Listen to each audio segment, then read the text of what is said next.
5.5 grams of protein, 116 calories ఉండే టమాటా పప్పును చేసే విధానం చూద్దాం. 140 grams ఆఫ్ కందిపప్పుని నీట్గా నీళ్ళతో వాష్ చేసుకోండి.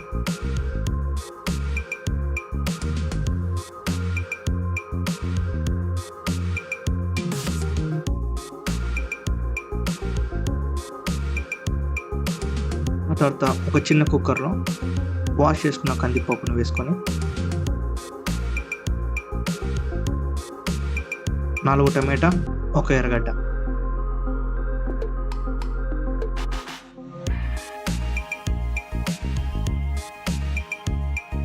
చింతపండు నీళ్ళతో పాటు వేసుకోండి, 2 వెల్లిపాయలు,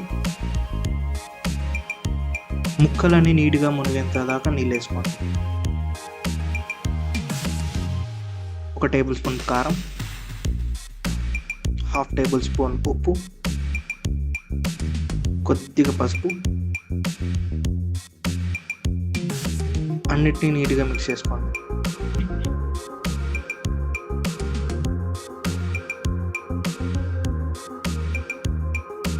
ఇప్పుడు స్టవ్ వెలిగించుకొని కుక్కర్ మూత పెట్టుకొని 6 విజిల్స్ వచ్చేదాకా పప్పును ఉడికించుకోండి.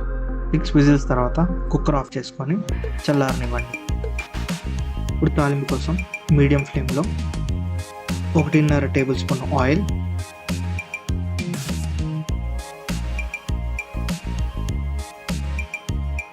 పోపులో 1 టేబుల్ స్పూన్ కరివేపాకు, 3 ఎల్లిపాయలు, 2 ఎండు పచ్చిమిర్చీలు,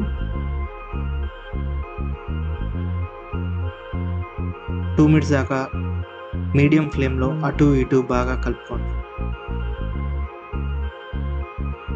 స్టవ్ ఆఫ్ చేసుకొని పోపును పక్కన పెట్టి తెల్లబడిన కుక్కర్ని ఓపెన్ చేసుకొని ఒకసారి పైకి కిందకి అలా కలుపుకొని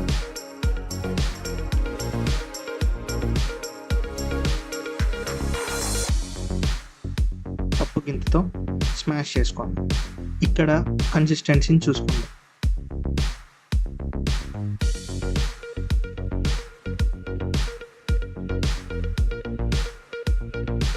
ఇప్పుడు తాలింపుని